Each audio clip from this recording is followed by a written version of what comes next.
Essa daqui é a Lagoa da Saudade. Essa lagoa ela se forma porque acumula água dos morros e aqui forma como uma poça, digamos assim. Essa poça transborda no canal logo ali ao lado e esse canal ele despenca na cachoeira. Era essa força que movia a engenharia do engenho dos Erasmos. Então hoje, que parece ser algo muito rústico, na época era tecnologia de ponta que os portugueses trouxeram da Ilha da Madeira. Então eles trazem essa tecnologia para cá e começam a produção do açúcar. Então daqui, da Lagoa da Saudade, a gente desce agora para conhecer o engenho dos Erasmos.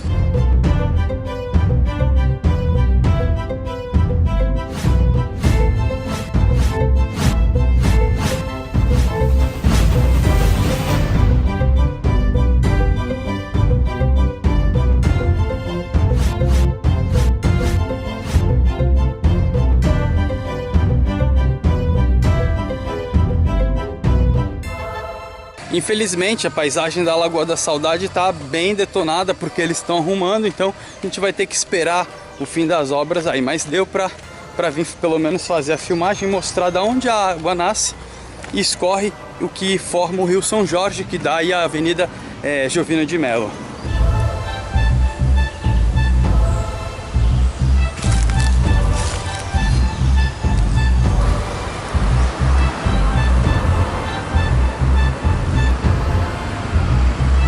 Chegar agora no engenho dos Erasmos, engenho este que foi construído por Martim Afonso quando ele da sua chegada, de 1534. Em 1540 ele foi vendido para o Schütz, e esse Schütz ele era responsável por distribuição do açúcar na Europa, na Itália, Holanda, Espanha, enfim, nessa rede toda ele fazia a distribuição desse produto. Então ele vai adquirir esse engenho aqui para a produção do açúcar e mandar para a Europa. Foi a partir de 1540 que o engenho tem o seu maior período de ascensão, assim, o seu apogeu na era do açúcar foi a partir do momento em que esse engenho foi vendido para o Schütz.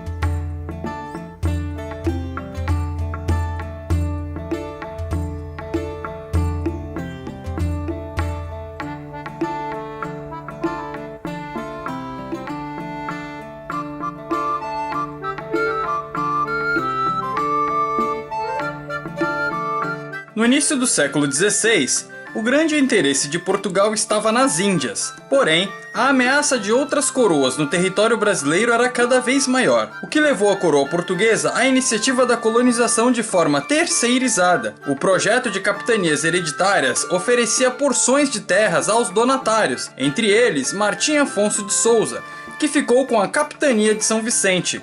Naquele momento, era preciso dar um ganho que justificasse a presença portuguesa na costa brasileira. Por isso, os portugueses trouxeram a tecnologia da Ilha da Madeira para a instalação no Brasil. Eram os engenhos de açúcar. O primeiro deles foi o engenho dos Erasmos. Assim que Martim Afonso chegou a São Vicente, mandou construí-lo, ainda com o nome de Engenho do Governador. Foi então que em 1540 vendeu para o comerciante Erasmus Schütz. A família Schütz mandou construir uma capela para São Jorge, por isso o engenho passou a ser conhecido Engenho de São Jorge, dando nome ao rio que passa ao seu lado e também ao bairro hoje onde está localizado.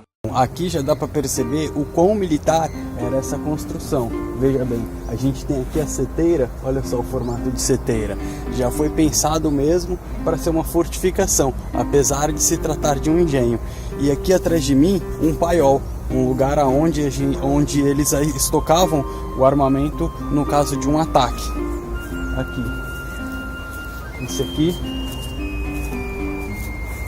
provavelmente seria o paiol onde eles guardavam as armas.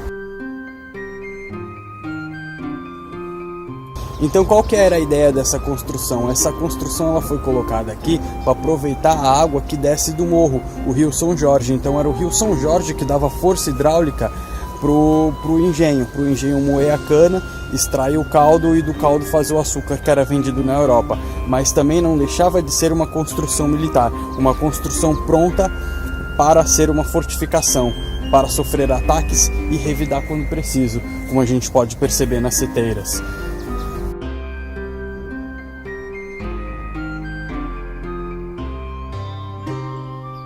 Então o açúcar que era produzido aqui, ele era escoado pelo rio São Jorge, que hoje é a Avenida Jovino de Melo, e possivelmente ele ia para a Vila de Santos, onde tinham outros engenhos lá, ou para a Vila de São Vicente, para o Porto das Naus, onde era embarcado e depois seguia aí para o mercado europeu.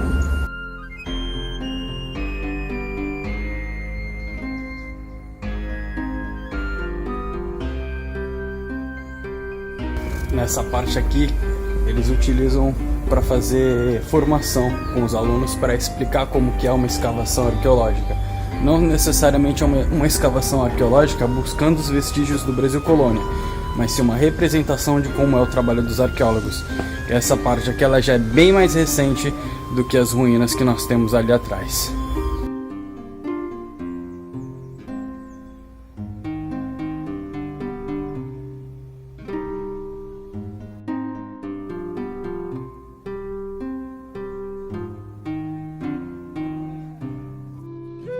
Com a unificação das coroas da Espanha e de Portugal, os principais compradores de açúcar de São Vicente tornaram-se inimigos. Foi então que os holandeses decidiram invadir o Nordeste e controlar a produção açucareira, levando ao declínio da produção do engenho dos Erasmos. Mais tarde, a família Schitz vendeu a propriedade, que ainda assim continuou abastecendo o mercado interno, nos séculos 17 e no século 18.